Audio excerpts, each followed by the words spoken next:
Hello there, my beautiful book lovers. My name is Kimia, and welcome to my book nook.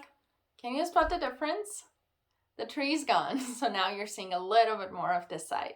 But anyway, if you're one of the millions of people who have been watching the show Last of Us and been in love with it and just enjoying it a lot, which I'm one of them, I thought, why not recommend some books that have the same vibe and themes and feelings that you can read and enjoy as much as the show. So for those of you that are familiar with the show, it's based on a very popular video game, and we have these two main characters. We have Joel and we have Ellie, and they're in this mission. They're trying to do something in this post-apocalyptic world, and I just don't want to give away the show too much. So we have these two characters that are just, surviving life. So for the books that I want to recommend, we have three different themes. We have zombies, we have fungi and diseases, because like in The Last of Us, the zombies are not really like regular zombies, but well, they are, but in the sense that the whole thing started with a fungi disease. And so we have diseases and fungi and whatnot. And then we have post-apocalyptic world. And for all of these books, I don't want to give too much away. It's just like the main vibe and plot line, because you really have to read them to like enjoy them more. I don't want you to know what you're getting into. So the first book that I want to recommend is The Girl with All the Gifts by Mark Carey. This book, it's about this girl, Melanie, and she's in sort of a camp situation. And the story is really about her starting to realize who she is, what's happening to the world outside.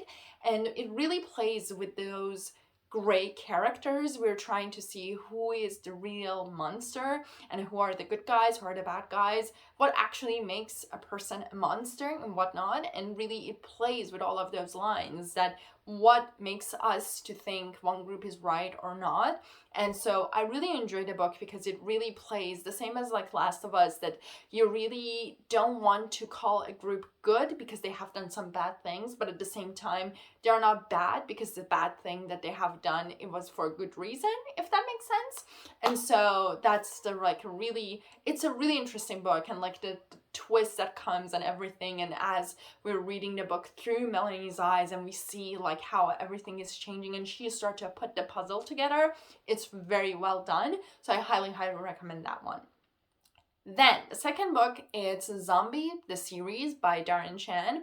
So for this series, first I have to say, if you have not read any of Darren Shan's book, I have to let you know, first of all, he could be very graphic, which I don't mind, honestly, with the theme that the books have and everything that it's happening.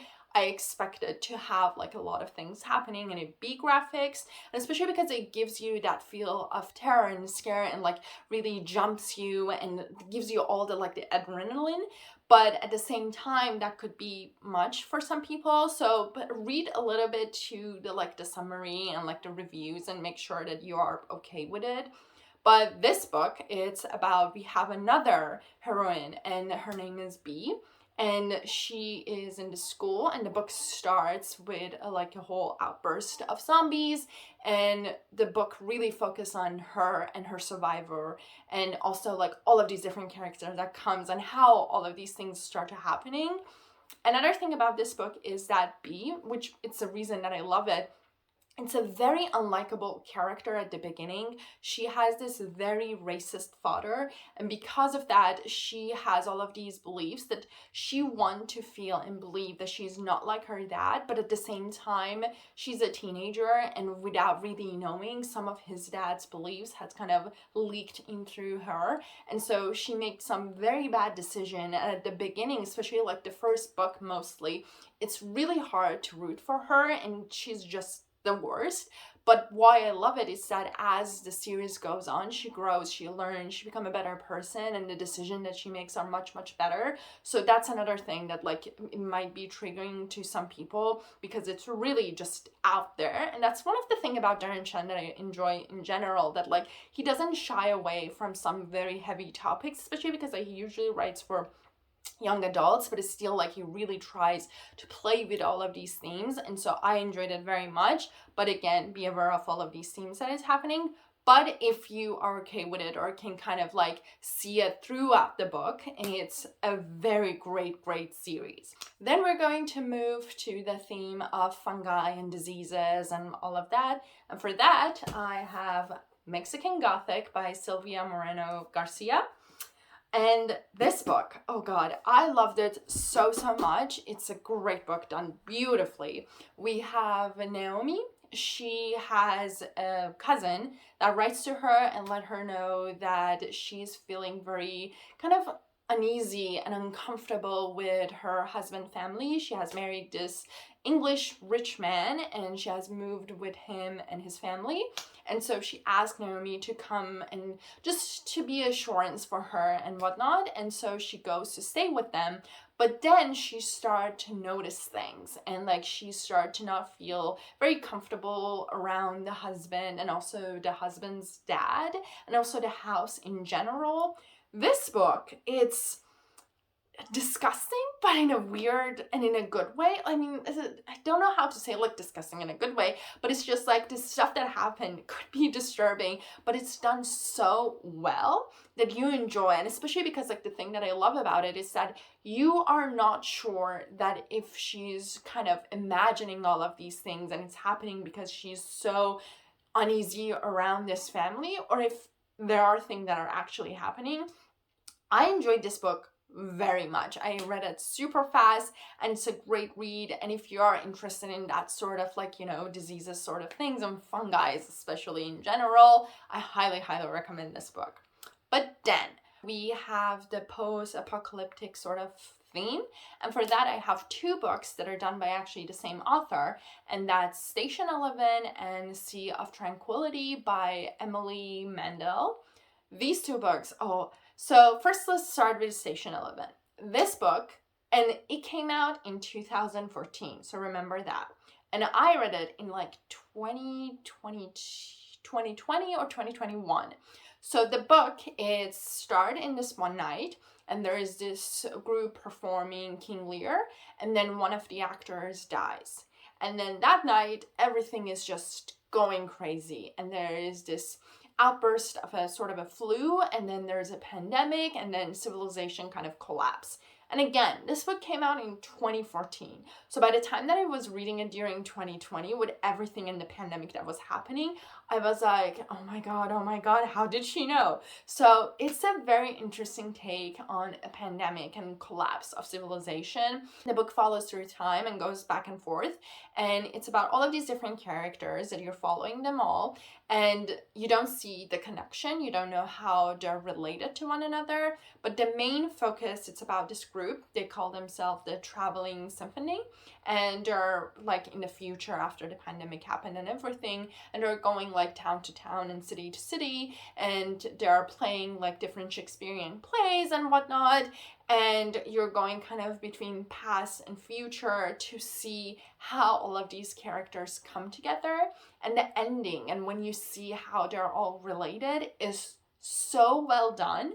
This book could be a bit slow, I will say that, but still it's so beautifully done. And even though it's about like the pandemic and it's everything that is happening, it's not really focused on this whole civilization that had collapsed, but it's mostly really trying to stay with this group and really shows how things has changed, how people are still trying to get back the culture and like the community and everything that we have lost. And so because of that, I enjoyed it very much. It was again a very interesting experience to have to read such a book during that time.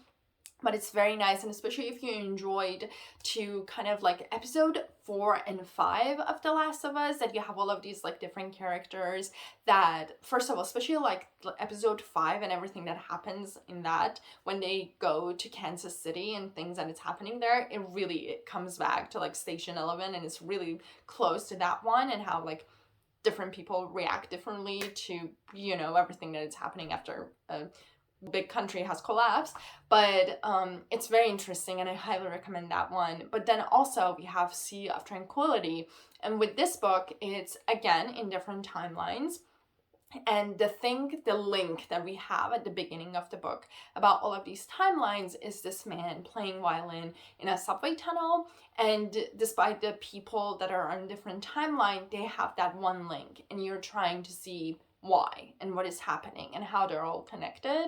And this one is also beautifully done. The ending, I enjoyed it even more, honestly, from the Station 11, because like it was just so nicely coming back together.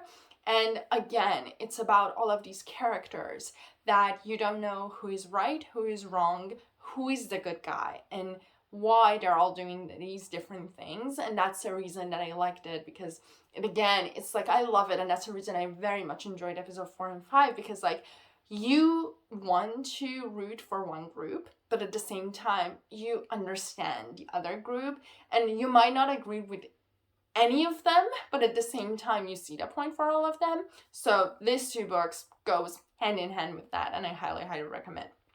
Now, for the bonus, I wanted to actually add a nonfiction book, and that one, it's Gun, Germs, and Steel by Jared Diamond. This book, oh my god. Okay, so this is really a hefty book, and it's sort of like a research paper and an essay in a sense about how different civilization, because of their location, were able to kind of advance and get better, and some stay behind, and how it also helped some civilization to colonize other parts. And it's beautifully done. It's very interesting. It plays with the whole theme of disease and germs and everything that it's related to it, and how it helped for some civilization to go up and how some of the other civilization to collapse. This book took me a while to read, honestly, simply because it got me so mad at some point that I just needed to put it away and just like go walk for a while and come back to it again. But it's a very interesting study at how sometimes we want to believe that, oh, like this is the reason they had like guns and that's the only reason that they were able to colonize. But then you look at it, you go back in time, even before guns, and you realize that, well, the reason that they had gun, it was because of where they were and the technology that they were able to have, and not even just the technology, but also like the resources that they had because of the location that they were in. So it's very interesting. Again, like this one, because of the play on germ, on like steel, guns, and all of that, it shows that how some places will collapse while some other places, even if they collapse, they are able to come back. So it's I cannot really say a fun read, but it's a very interesting non-fiction read that it's related to all of the themes that it's happening in this show. So those are the 5 books plus the bonus one that I recommend if you're enjoying The Last of Us. Let me know if there's any other books that we should read, because we have a week in between each episode, so why not read, right? Till the next video, happy reading!